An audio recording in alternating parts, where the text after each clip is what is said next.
देखिए, आज हम लोग जानेंगे कि मानव की विकास की अवस्थाएं कितनी होती है और ये क्या है। ठीक, तो पहले हम बता दें कि मानव की विकास की अवस्थाएं क्या है। देखिए, मानव की विकास की जो अवस्था है वो जो शारीरिक वृद्धि होती है या बुद्धि होती है वो एक निश्चित सीमा के बाद क्या होती है, रुक जाती है। लेकिन जो मनोशारीरिक उसकी जो वृद्धि है या फिर उसका बुद्धि है वो नहीं रुकता है, वो नियंत्रण चलता रहता है, निरंतर चलता रहता है। यहाँ हमने लिखा भी है कि मानव विकास की अवस्थाएं मतलब स्टेज ऑफ ह्यूमन डेवलपमेंट। ठीक, उसके बाद देखिए इसका डिफिनीशन ये है कि मानव की शारीरिक बुद्धि एक सीमा को प्राप्त करने के बाद रुक जाती है, परंतु उसकी मनोशारीरिक क्रियाएं नियंत्रण होती रहती है।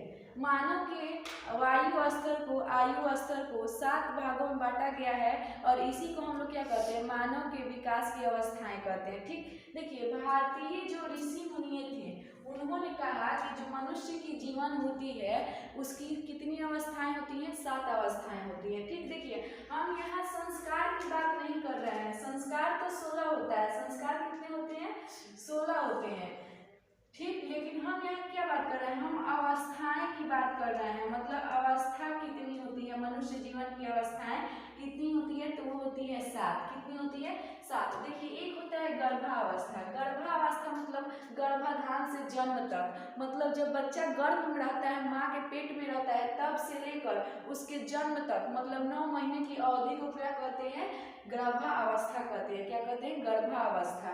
ठीक, उसके बाद है शेषावस्था। शेषावस्था में जब बच्चे का जन्म हो जाता है, प्रसव हो जाता है, मतलब जो बच्चे का जन्म हो जाता है लेकर उस समय से लेकर 5 वर्ष तक। इस वर्ष में बच्चे जब 5 वर्ष तक के बच्चे होते हैं, ये जन्म से 5 वर्ष तक के, उन्हें उतना कुछ याद नहीं रहता है, उनकी जो बुद्धि होती है उतनी विकसित नहीं होती है, ये होती है शेषावस्था। इसलिए जो बच्चे 4-5 साल के होते हैं उन लोगों को देखिएगा वो लोग बड़ी मतलब बदमाशी करते हैं। छोटे बच्चे होते कितना भी समझाओ वो बात नहीं मानते हैं। ठीक, उसके बाद है बाल्यावस्था। बाल्यावस्था होता है 5 से 12 वर्ष। कितना वर्ष होता है, 5 से 12 वर्ष।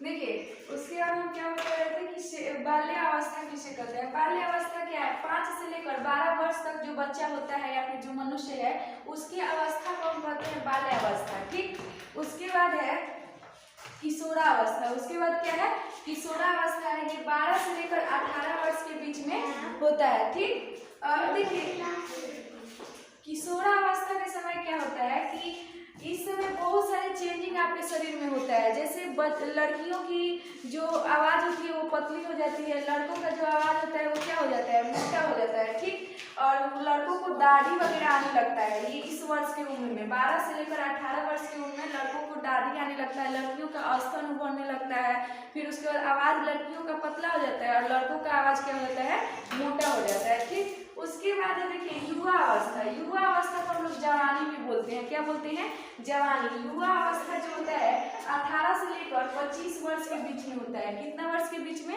18 से लेकर 25 वर्ष के बीच में होता है। देखिए इसमें क्या होता है कि आदमी किशोरावस्था से आगे निकल जाता है। किशोरावस्था एक ऐसी अवस्था है जिसके बाद से आदमी जनन की क्षमता रखता है, मतलब जनन करने की क्षमता को ये जन्म देता है। कब, किशोरावस्था। किशोरावस्था में आदमी मतलब जो मनुष्य होता है वो क्या हो जाता है, शारीरिक रूप से परिपक्व हो जाता है, मतलब पूर्ण रूप से एक वयस्क मनुष्य बन जाता है। उसके बाद देखिए युवा अवस्था। इसी अवस्था में जब 18 वर्ष से 25 वर्ष की उम्र होती है तो हमारे भारतवर्ष में वोट देने के लिए उम्र कितनी होनी चाहिए, 18 वर्ष। और शादी करने के लिए अब कितना हो गया है, 21 वर्ष। मतलब लड़कियों का शादी का उम्र कितना होना चाहिए, 21 वर्ष, और लड़कों का इनसे ज़्यादा होना चाहिए, 22, 23, 24 होना चाहिए। ठीक, उसके बाद देखिए उसके बाद है प्रौढ़ावस्था। प्रौढ़ावस्था क्या है, जब हम लोग का जवानी खत्म हो जाता है, मतलब हम 18 से 25 साल के बाद जब जाते हैं तो उसे कहते हैं प्रौढ़ावस्था। ये जो अवस्था होती है 25 से लेकर 55 वर्ष तक की होती है। ठीक, इसमें आदमी मतलब सारी क्रियाएं आसानी से कर सकता है, ज़्यादा उसको दिक्कत नहीं होती है। लेकिन 7वां चरण जो है, जो 7वां अवस्था है वो है वृद्धावस्था। वृद्धा मतलब बूढ़ा, वृद्धा मतलब बूढ़ा हो जाना। तो जब हम लोग 55 के उम्र को पार करते हैं, जब 55 उम्र पार करते हैं तो हम लोग किस अवस्था में आते हैं, वृद्धा अवस्था में आ जाते हैं। मतलब हमारी जो शरीर होती है वो काम करने के लायक नहीं रह पाती है।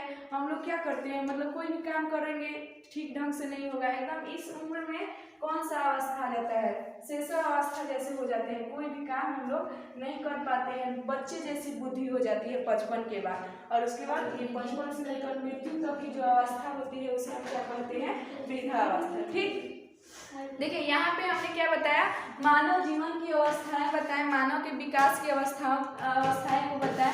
ठीक है, ये बहुत इंपॉर्टेंट है, ये कभी ना कभी या फिर किसी न किसी एग्जाम में पूछ सकता है। ठीक, तो इसका एक स्क्रीनशॉट ले लीजिए और इसे याद कर लीजिए। ठीक है।